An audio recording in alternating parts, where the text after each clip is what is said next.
Excellencies, colleagues, friends, ladies and gentlemen, thank you for joining us today. I'm delighted that so many of you have shown a keen interest in this conference and are here today representing diverse actors in the scholarly communication cycle. I am therefore honored to welcome you all at the second Global United Nations Open Science Conference. This is a fully virtual conference and all of us, colleagues in the conference organizing committee, speakers, moderators, are located all around the world in the true UN spirit. Since 2019, when the Dag Hammarskjöld Library, with the support of the Scholarly Publishing and Academic Resources Coalition, held the first Open Science Conference in the UN headquarters, the global open movement has considerably accelerated. With the advent of the pandemic, research and funding institutions, libraries and publishers switched coronavirus content to open, in some cases overnight, to ensure unhindered access for researchers and the public. This solidified a tacit understanding of open science principles and their benefits for society.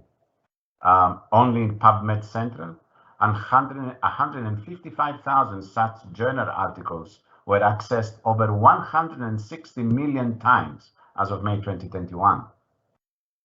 Sharing of scientific data has also been unprecedented during the global COVID-19 crisis. The urgency of fair data, on the other hand, became also more apparent given the data intensivity and interconnectedness of the scientific process. In 2019, the roundtable discussion among 19 eminent personalities in open science that preceded the conference resulted in a document of principles. That document presented the necessary elements needed for the creation of a global science commons for the SDGs, because indeed global challenges call for global solutions, and the benefits of the advancement of science must be shared by all equally. Still, even if scientific transactions are so much data-driven, a mechanism providing permanent access and preservation to this data, securing reproducibility, replicability, is not yet fully embedded in the portfolio of research practices. At the same time, research remains in development in many regions around the world. Across these regions, young scientists are working to build practices for open science from the ground up, while citizen science is also evolving. Mature research systems, on the other hand, in countries with appropriate structured funding, adequate access to literature, and rich infrastructure, are slowly shifting towards a shared knowledge ecosystem. A global, interoperable open science infrastructure of content, tools, services, hardware, and software built on the principles of reciprocity, inclusion, and diversity is not yet developed. An infrastructure in the service of the SDGs, and especially climate action, such that can support and promote the global normalization of open scientific outputs and processes, and the reevaluation of research assessment, that would be an essential apparatus in the global crisis management. It is the path from principles to implementation that takes the longest. Today, in this conference, we have the unique opportunity to take stock on what has been done and exchange lessons learned from tackling the pandemic. Lessons learned on the scientific process, on policy making, on the academic ecosystem, on libraries as information and data brokers, publishers, young researchers, and more. Today, we contribute to the mainstreaming of open science. We can propose solutions to be employed in climate action, discuss the further embedding of open science in institutional policy frameworks and practices, and consider its integration into the reward and research incentive system. To this end, we are dedicating each day of this 3-day virtual conference to policymaking on day 1, science and equity on day 2, and academia and open science infrastructures as well as scholarly communications actors on day 3. Each day starts with a keynote address from esteemed personalities in the field. The address is followed by a live discussion. An outcome document of the conference will be shared with all registered attendees, speakers, as well as open science, academic, and policy entities within and outside the UN system of organizations. This means that your contribution in the discussions today is vital for an inclusive dialogue and a truly representative outcome. So please do share your questions in the live event Q&A, and our question moderators will pass them to our panelists. Thank you. I would now like to invite my colleague from UNESCO, Ms. Lily Gray, who will introduce our keynote speaker of the day, Dr. Shamila Nair-Bedouelle, Assistant Director General of UNESCO, and will then moderate the ensuing discussion. Lily, if we are ready, the floor is yours. Excellencies, distinguished guests, ladies and gentlemen, friends of science, welcome and thank you for joining the keynote session on the second Open Science Conference. This keynote session will focus on key lessons learned from the efforts to respond and recover, lessons bringing about a sense of emergencies, but also clear recognition that we need to ensure universal and equitable access to scientific knowledge, data, and information. Just last week, the High-Level Political Forum concluded with the adoption of its ministerial declaration where, and I quote, member states noted the availability of numerous proprietary and non-proprietary technologies that can contribute to the sustainable development goals through various open access sources. Clearly, we are at a juncture with increased need for international scientific collaboration and for unique mobilization of the scientific community. Today, addressing these lessons will be our keynote speaker, Dr. Shamila Nair-Bedouelle, UNESCO Assistant Director General for Natural Sciences. At the UN Specialized Agency for Science, Dr. Nair-Bedouelle spearheads the efforts to advance the multilateral cooperation on science policy interface and champions the global agreement on open science. Dr. Nair-Bedouelle has a long-standing career as a researcher at various research institutions. She has also led coordinated international programs at the United Nations Environmental Programme, European Commission, and UNESCO. As Director of the Ozone Action at the United Nations Environmental Programme, she was responsible for developing and implementing programs for the Montreal Protocol, providing 148 developing countries with scientific and technical advice and implementing capacity building programs for the phase out of ozone-depleting chemicals. As such, she launched the first global program for capacity building for women technicians. Prior, she was program manager responsible for the research for development and international cooperation with developing countries, specifically health research in the European Commission.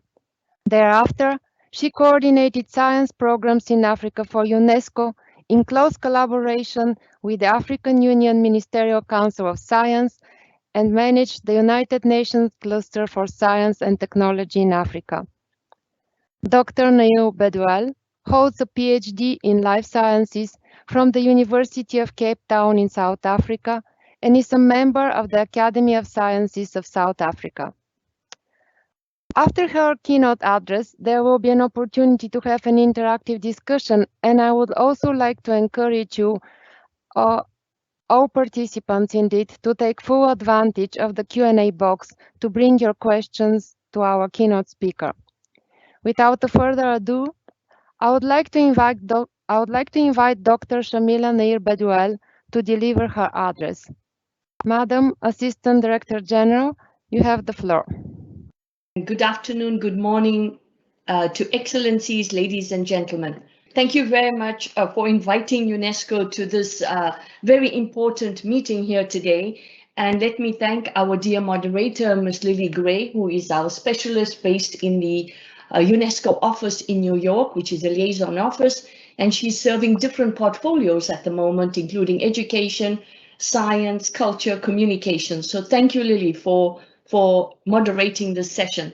I also would like to sincerely thank the organizers for giving UNESCO a chance to present to you its work in promoting open science, from tackling the pandemic to addressing climate change. It is indeed an honor for us to address you here today.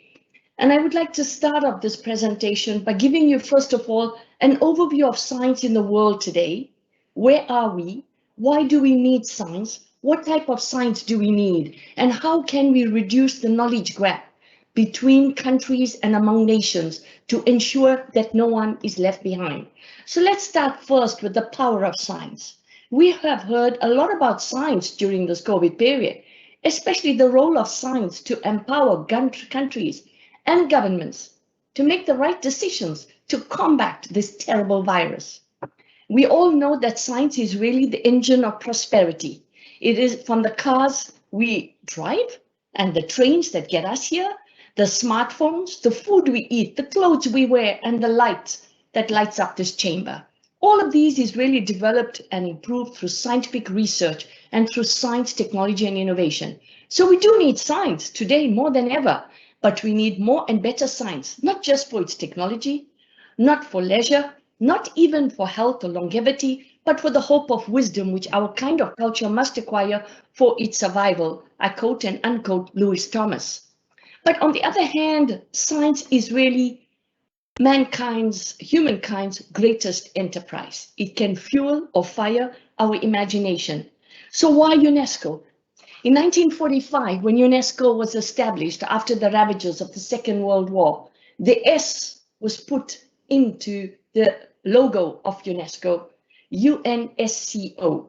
And 75 years on, UNESCO continues to promote really an integrated scientific research agenda to better understand the world, to identify boundaries and tipping points, to better understand the impacts of scientific and technological knowledge, to promote more resilient societies, and to promote peace in the minds of men and women by ensuring access, equitable access to the advances of science, technology, and innovation.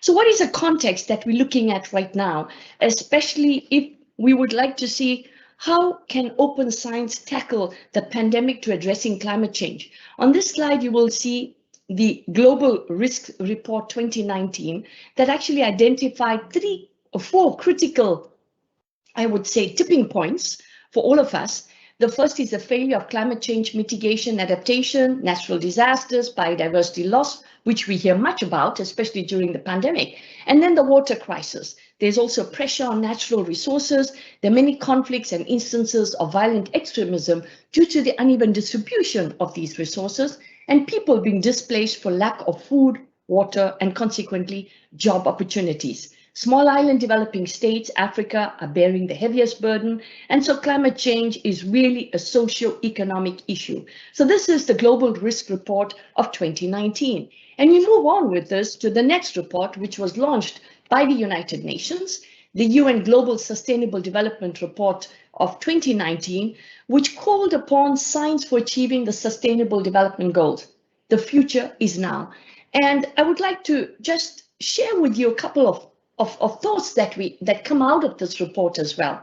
1/3 of the way into our SDG journey, the world is not on track to achieve the goals by 2030. So there is a call for more coordinated, comprehensive, international response and recovery effort, which is based on sound data and science guided by the Sustainable Development Goals. And I would like to call upon just your attention to one SDG, which is SDG 6, safe water and sanitation. And dear colleagues, dear participants, excellencies, ladies and gentlemen across the world, we all know that 2 billion people do not have access to safe drinking water today, resulting in a child dying every minute. Yet we boast the biggest, largest advances in science and technology. So somewhere along the line, we have not got it right. 2.5 billion people, 36% of the world's population, live in water-scarce regions. Why? What can we do to save this? Diarrhea kills 2,195 children every day, more than AIDS, malaria, and measles combined. Some 500,000 children die every year because they do not have access to the latest science and technology. To help them to access these, we need to put science at the forefront to meet the development challenges today. In addition, how do we sustainably feed 10 billion people by 2050 when we already see the effects of this pandemic? In addition to this, the biosphere upon which humanity depends has been deeply reconfigured by human activities. 75% of the land, you will see here, has been significantly altered, negatively impacting the well-being of some 3.2 billion people. 90% of land is projected to be significantly altered by 2050. So how then to feed this large population by 2050? 66% of the ocean area is experiencing increasing cumulative impacts. Only 3% of the oceans is unaffected by human activities. 85% of wetland area has been lost. With all of these, how do we take this forward? What will be the role of science? What has COVID taught us? The lessons from COVID are clear. The importance of timely and free access to scientific data, publications, and information was critical to control this pandemic, and we are still in the phase of controlling.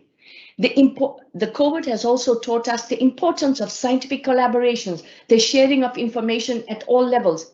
If there is a silver lining out of this pandemic, it is the international unique solidarity among scientists. It has also demonstrated the importance of the science policy society dialogue, the importance of human right to benefit of scientific progress. And you will see here on this slide, we have brought together a number of different lessons that come from the COVID. The social impacts are glaring. Water resources. Without water, you can't even contain this pandemic. And yet you've seen on the previous slide, some billions of people do not have access to water. SDG 6 is alarmingly off track. Every day, girls spend some 200 million hours a day fetching water. So how can we control a pandemic in this situation? There is therefore a need for access to science and technology and innovation to ensure that no one is left behind. And there is a need, therefore, for open science. But what kind of an open science? An open science for people, for planet, for prosperity. And open science has an increasing potential to ensure the quality of science and to make the entire scientific process more transparent, more open, more collaborative, and more inclusive.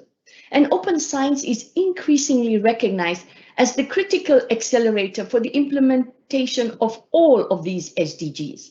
And by making science more connected to societal needs, by promoting equal opportunities for all, citizens, scientists, policymakers alike, who can come together, and open science can be a true game changer in bridging the science technology innovation gaps within countries and fulfilling the Article 27 of the Human Rights Declaration, which is the right to science. Now, lessons learned from this pandemic, UNESCO has already been at the forefront, and I would like to share with you here an important event that took place on the 27th of October 2020, with the Director General of UNESCO together with the Director General of the World Health Organization and the Office of the United Nations High Commissioner of Human Rights issued a joint call and an appeal for open science, recognizing the role of science and access to science to enable countries come out of the spiral of the pandemic. On the 30th of March last year, UNESCO also convened the first online ministerial meeting with over 220 countries, 77 ministers, dialoguing on COVID-19 and open science. This was the first time that this has ever happened. So what is the future of science? How can one see the future of science with this gloomy pandemic? And I would like to quote here the Secretary General, Antonio Guterres. I quote, "Everything we do during and after this crisis, meaning the COVID, must be with a strong focus on building on more equal, inclusive, and sustainable economies and societies that are more resilient in the face of pandemics, climate change, and many other global challenges we face."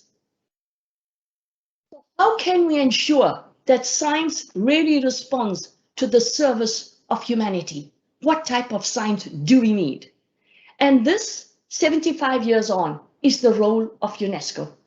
A mandate conferred upon this organization by its member states. The question is no longer whether open science is happening, but rather how can everyone contribute to and benefit from the technological advances. In this fragmented scientific and policy environment, a global understanding of the meaning, the opportunities, and the challenges of open science is dearly needed. So in 2019 already, before the pandemic hit the world, the UNESCO General Conference, which is its General Assembly of 193 member states, tasked UNESCO with the development of an international standard-setting instrument on open science in the form of a UNESCO recommendation on open science. I do hope one day we at UNESCO would be really pleased to welcome you home to UNESCO and to our beautiful Room 1, where these decisions are taken, as you will see here on the left-hand side. So what was the aim of this? The journey to this open science in UNESCO started way back. UNESCO with the S and with the mandate to promote international scientific cooperation, reinforcement of scientific cooperation among nations, science for peace. There's a reason why UNESCO has been mandated with this, and I take you through the journey to open science in UNESCO. First, in 1974, there was a UNESCO recommendation on the status of scientific researchers. 1997, we have the Declaration on the responsibilities of present generations towards future generations. And this is very important to recall today. In 2011, UNESCO adopted the strategy on open access to scientific information and research. In 2017 was a milestone journey for science. There's a UNESCO recommendation on science and scientific researchers. In 2019, the UNESCO recommendation on open educational resources. And also in 2019, UNESCO member states mandated UNESCO to charter the way forward on a roadmap for UNESCO recommendation on open science. And in May 2021, the draft recommendation on open science was presented to its member states. But it's really been a long journey. And the process towards this draft recommendation, I would like to take you through in the next couple of slides to indicate to you that this was really a consultative, inclusive, transparent, multi-stakeholder process guided by an international science advisory committee which was nominated with representation from all over the world with a global comprehensive open science partnership. This global multi-stakeholder consultation started with surveys, inputs from 133 countries, and consultations and inputs from all stakeholders like young scientists, citizen science academies, science unions, organizations, open access platforms, UN systems, indigenous knowledge people, World Intellectual Property Organization, data organizations, librarians, all sorts of different types of consultations were held. And you see these, the consultations were held all across the world, online, in presentia, and a hybrid way. This was guided by the Open Science Advisory Committee, and all of these consultations resulted finally in a partnership, which was very rare. And this open science partnership was also born out of this process, which became very broad, open-ended, and geographically representative. The UNESCO centers and chairs, as well as the open science stakeholders from all regions, all disciplines, joined in this movement. Now, this partnership is really instrumental in mobilizing the worldwide community, the open science community of practice, to provide substantive and technical inputs towards a possible draft recommendation. These inputs were all collated into what I would like to present to you very soon. However, there were several key points raised during this consultation process. And I would like to go over a couple of them here, because I'm sure these will be some of the burning questions we are going to have today in this session. First of all, what is the prime importance of research quality and integrity in open science context? Will it be compromised? What is the centrality of capacity building for open science? What is the alignment of incentives, the revision of criteria for evaluation of scientific excellence, scientific papers, and scientific careers, particularly of young scientists. What is the importance of adequate infrastructures? Do we need different types of infrastructures? How would these be governed, manned, and monitored? How can we ensure reliable internet connectivity, especially for those who are unable to connect today? What are the links between the intellectual property rights and regime without compromising that, without compromising the innovative potential of scientists? What are the links between that and the open science regime? What are the links with other knowledge streams? How to bridge the gap, such as indigenous knowledge systems? What is the risk of commercial monopolization of research data with the call for long-term sustainable non-for-profit infrastructures and services that will support the open science? And then what is the importance of international solidarity, international collaborations, and how would we monitor and evaluate the open science? Now, the first step in all of this, as you could imagine, based on cultures across the world, even though science is a common language like music, the first step in this was to define open science. And it has been defined now through all the stakeholder consultation process as an inclusive construct that combines various movements and practices. It also has been brought to our attention that these scientific disciplines must all be included in the open science definition. So open science now includes all scientific disciplines, all aspects of scholarly practices, including the basic, the applied sciences, the natural, the social sciences, the humanities, and it really builds on key pillars. And I would like to take you through these key pillars that it builds on.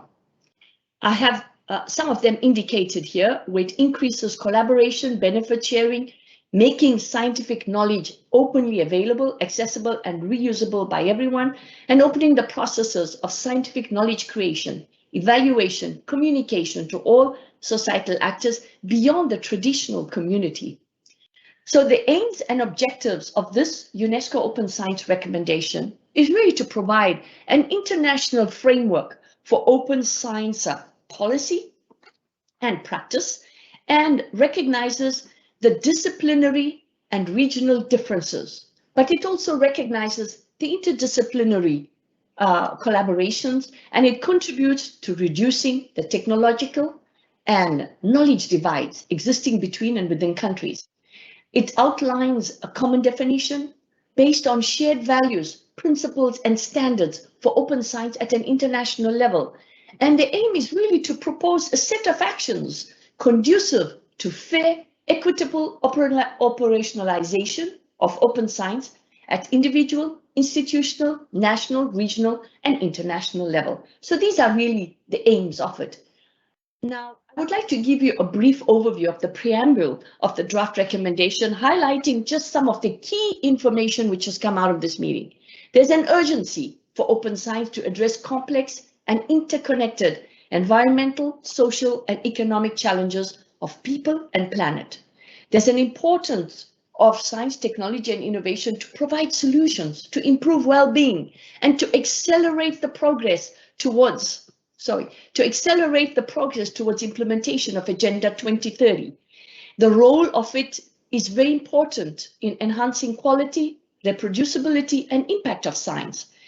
We also building on the previous declarations and recommendations of UNESCO and existing international frameworks. The commitment is leave no one behind, and the potential of it to fight misinformation and disinformation is extremely important to address also existing systemic inequalities across the world. So there is a need for respect of diversity of cultures and knowledge systems, such as indigenous knowledge and other systems. Now, this has been a transparent process. There was recently an intergovernmental meeting between the 6th and 11th of May, where member states actually negotiated word by word, text by text, and they came to an agreement on this text, which will be approved and adopted by the 41st General Conference or Assembly of UNESCO this year in November. In these intergovernmental meetings that we had, over 100 countries were represented, and observers, 65 observers, were also participating. So I'd like to give you a little bird's eye view on the key pillars of the Open Science recommendation, which is available on UNESCO's website. There are 4 key fundamental pillars of open science. First of all, open scientific knowledge, that is scientific publications, science software, sourceware, and how this can be released under the open license. There is the open science infrastructures, and here we speak about scientific equipment or sets of instruments. And I recommend you to read this also, the details also provided within the report. And as indicated here, this pillar is extremely important. It is needed to support the open science, and it will also must serve the needs of the different communities. The third pillar is the open engagement of all societal actors. And this is also critical to be part of the research cycle and to make scientific process more inclusive and accessible to the broader inquiring society. And the fourth pillar is the dialogue with other knowledge systems, recognition and complementarities between diverse epistemologies is extremely important, including indigenous local knowledge systems.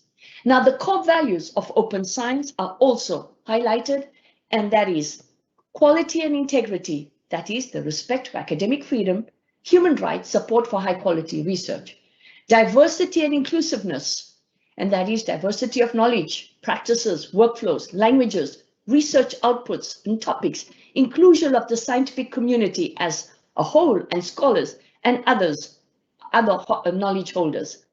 Another core value is equity and fairness between and within countries and nations, enabling fair, flexible, and reciprocal sharing of scientific inputs and outputs and equal access to scientific knowledge and information.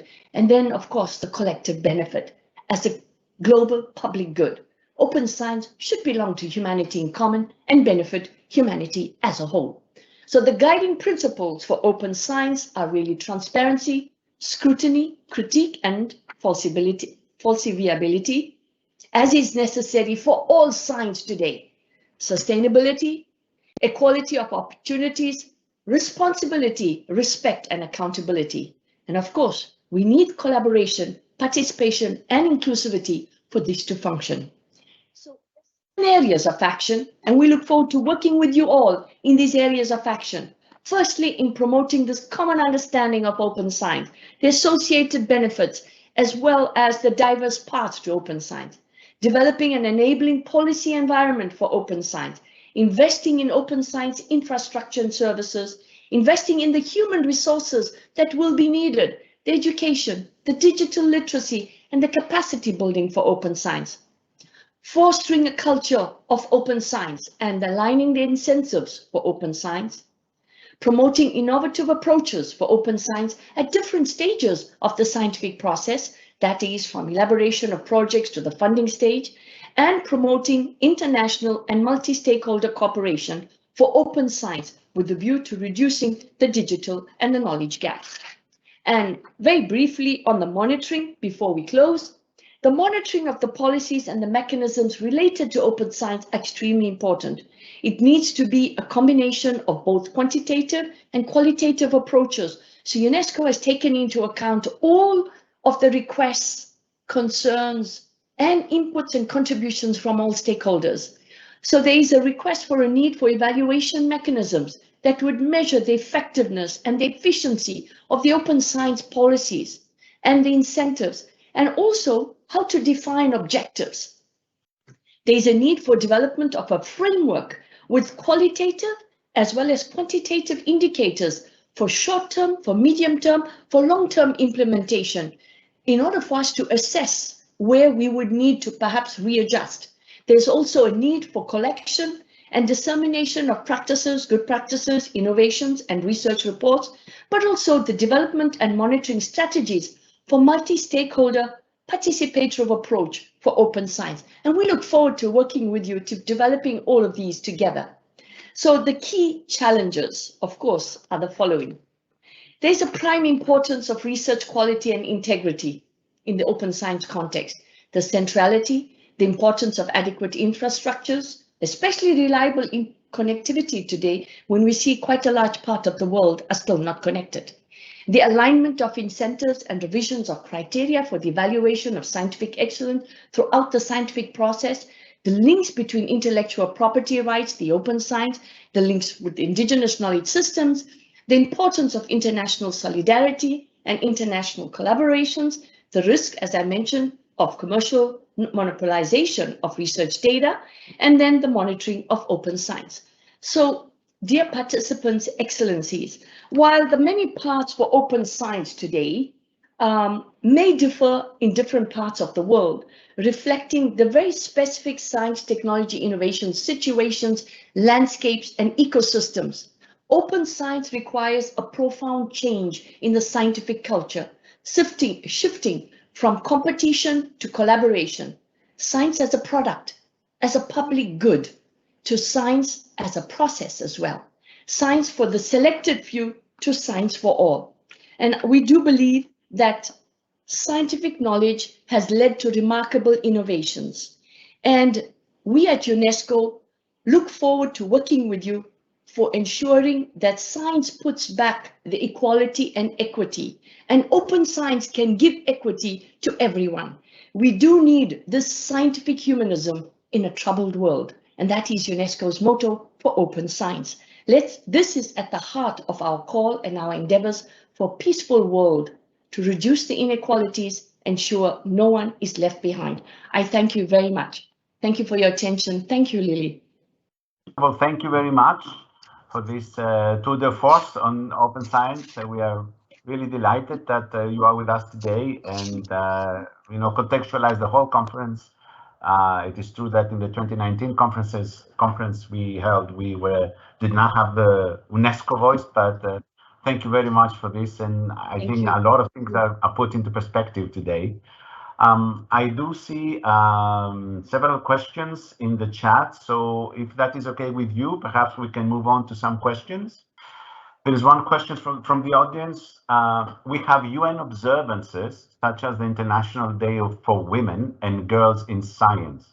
How does UNESCO work to ensure that the voice of women and girls is heard in science to help implement the Decade of Action on the SDGs? Thank you, Athanasios, and really delighted to be with you here today. And I want to thank you for giving UNESCO a voice to be able to present to you. I would like to say that this recommendation, first of all, is your recommendation. It belongs to the world. UNESCO serves the world, and this is your recommendation. So your inputs would greatly help us as well. Now, how does UNESCO ensure girls and women's education? First of all, I would like to recall you that we have just produced the UNESCO Science Report, which was launched this year.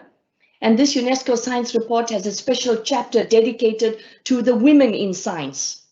And it calls upon countries and governments to invest more and to raise the visibility of the role for women in science and the special situation of women in scientific research disciplines. That's the first thing. The second thing, UNESCO has a number of different programs where we are promoting women and girls in science. We have what is called the STEM education program, science, technology, engineering, mathematics, which is providing microscience kits and enabling girls students in classes, primary and secondary level to access microscience kits in chemistry, biology, and physics, and to encourage more girls to follow scientific disciplines in schools. So we do the training for teachers to encourage teachers to mobilize more girls, and we also provide these special training kits for the children to encourage more girls in the scientific disciplines. At a higher level, we also have the L'Oreal Prize, the Women L'Oreal Prize. So we have set up networks of women scientists who have been recipients of the L'Oreal Prizes, and we look forward to extending this across the world. Thank you, Assistant Director General, for your insightful speech, and I saw that you've already managed to respond to the first question. We have more questions coming up related to the open science. Now, notably, the next one is, what can UNESCO do to help ensure publishers do not have a monopoly on the knowledge and on the selection of which scientific assessments are supported? Indeed, where are the stumbling stones?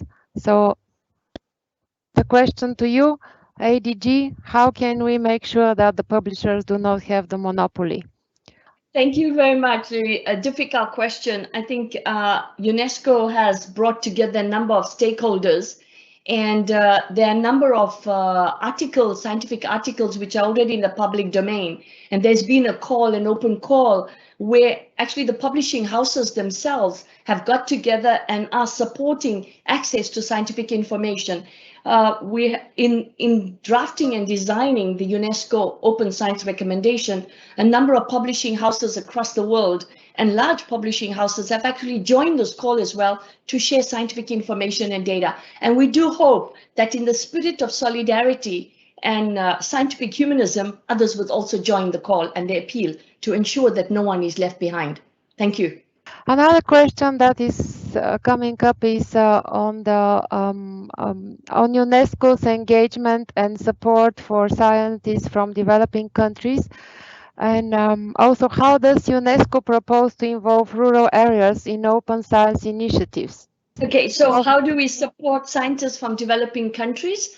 I would like to say that UNESCO represents the world, all the world. Scientists from developed and developing countries.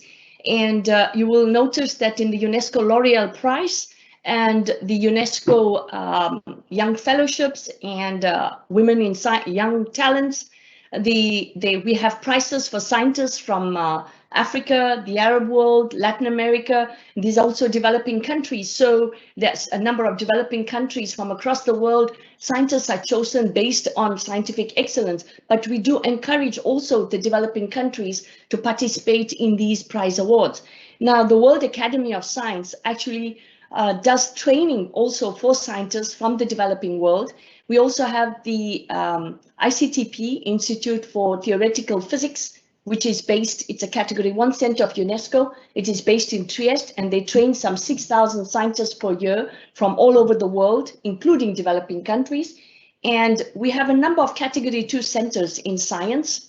And we have 36 centers, for example, in water, where we promote collaboration among scientists between developed and developing world. So there's no distinction between scientists from developed and developing world. We encourage this scientific collaboration between all of them, and to enhance scientific knowledge and sharing. Now, in terms of raising awareness in the rural world, we have now developed what is called the DigiTruck.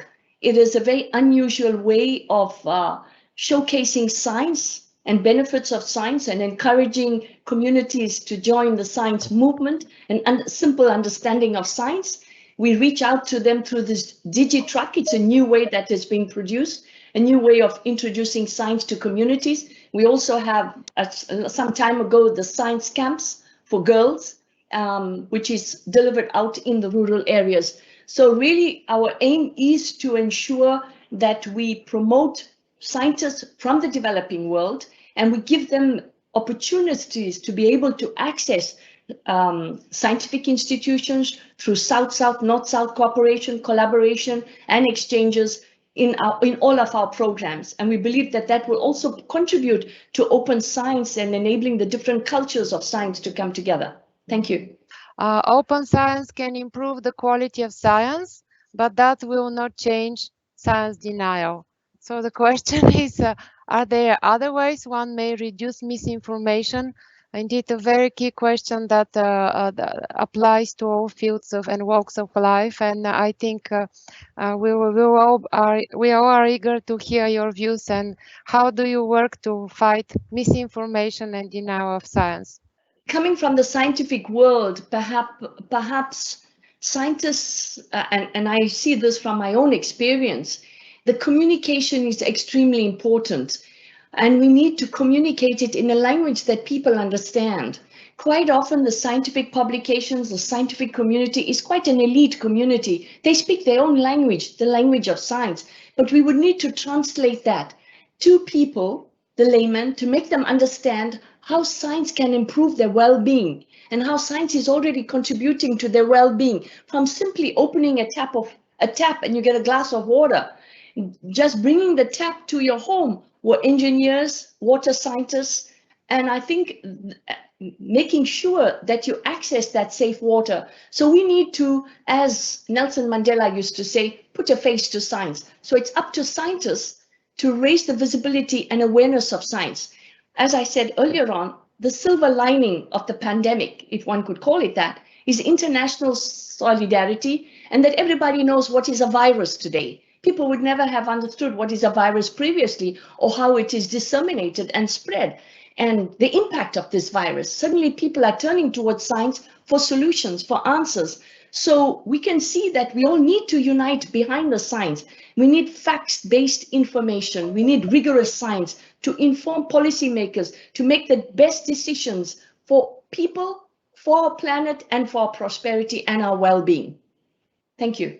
Definitely, thank you, and thank you also for your efforts to make this happen with all your passion and dedication to fight misinformation based on science and facts. We are moving to the next question, which is particularly related to the development of sustainable institutional open publishing options, and the question is the following: is there a role for UNESCO to support the development of sustainable institutional open publishing options for publications and data? For example, library publishers, to ensure that research is open and available to all. So what's UNESCO role to push that needle further in this very complex issue of open science through the publications? Over to you, ADG. Thank you, Lily. UNESCO is home to the education, science, culture, and communication, everything needed for a holistic human being today. And under the sector which is called communication and information, they have developed a number of platforms for open access and sharing of information. And I believe that this will play an important role also in hosting different library publishers. We also have the open educational resources, and we are working with a number of agencies, publishing houses, to ensure access to this information. So we do hope that this will become more of a reality and more accessible in the near future. Thank you, IDG. We are moving to another part of the open science angle, which is indigenous knowledge. And I know you're passionate about that topic, and indeed the organization itself is very dedicated to safeguarding and promoting indigenous knowledge. So the question is the following: how does UNESCO aim to incorporate and promote knowledge that doesn't necessarily originate from academia, and especially Western academia? And here we are referring to indigenous knowledge. So what is the way that UNESCO supports the safeguarding and incorporating and promoting this knowledge? I'm going to thank you for the question, and it's really a very important question today, as we have seen that in local communities, climate mitigation is already happening at a local level, addressing a global challenge. And in a number of regions of the world, we see local communities sharing their local indigenous knowledge in order for them to survive. The nature-based solutions is a very important aspect of monitoring and mitigating climate change impacts. So the way in which it is I would like to call you to read the document, where we will be bringing on board also the different knowledge holders and to be taken into account. And the monitoring framework, which we will be drafting very soon with the communities of practice, will also take into account the inclusion of these indigenous and local knowledge practices. And thank you, Lily. UNESCO is home to the technical support unit mandated to us by the IPBES. And we work very closely with the international community to host the local indigenous knowledge communities platform. And we have a section fully dedicated to working with the communities. And certainly they will be part of this dialogue, taking this recommendation forward on its implementation, monitoring, and how their concerns could be taken into account, and especially sharing and how we could integrate their knowledge. Thank you. Thank you, ADG. I think we have the time for one last question, and can you hear me? Yeah, can I hear you? I wanted just to make one one last statement, if I may, please. Mm-hmm. Yes, thank you. Please go ahead. I would like to say that, no matter how powerful an individual country is, it remains vulnerable to a pandemic. In a world which is more and more connected, we need one another, and the virus has shown that. We also need more and better science open to all. We must ensure that international scientific collaboration, all stakeholders, all partnerships can thrive to inform the national and global policies. And I would like to say here that science is no longer a standalone activity at the fringes of society, but it is one which is closely intertwined with the social, the medical, industrial, agricultural, and all other sectors. So science is all around us, and we need to promote a scientific literate nations and people in order to understand the world around us. And that is the role of science here today. So globalization, yes, is spreading and imposing a new form of social organization, which is based on scientific knowledge. So how can we ensure and see to it that this scientific knowledge, which is circulating everywhere, creating wealth, benefits everyone instead of generating new and extreme forms of exclusion and marginalization? So how besides, and to answer your previous question on indigenous knowledge, Lily, how besides can we ensure that in this universe of exchange of information, knowledge, science, and symbols, everyone is simultaneously a receiver, a sender, and a producer? So it's really our wish at UNESCO that scientific knowledge and creating of scientific knowledge through science should equip everybody, and we should be able to build peace through access to science and technology and innovation. Thank you very much. Thank you to all of you. Thank you, Lily, for this opportunity. I'm sorry it got cut a couple of times. I hope this is okay. Thank you. And I would like to appeal to everybody. We do need a scientific humanism in the global world today. We need science for peace and for a better world. Thank you for joining UNESCO and coming back home to UNESCO. The thanks go to you for your dedication, your passion, your strong words and commitments in promoting science as a true game changer, in bridging the science, technology and innovation gaps between and within countries. Thank you. And with that, I think we concluded this fascinating session, and I would like to hand over to the MC. Thanos, over to you. Thank you. Thank you very much, Lily. Thank you wholeheartedly, Dr. Nair-Bedouelle, Assistant Director General of UNESCO, for the wonderful, visionary, forward-looking, the work our sister organization is doing.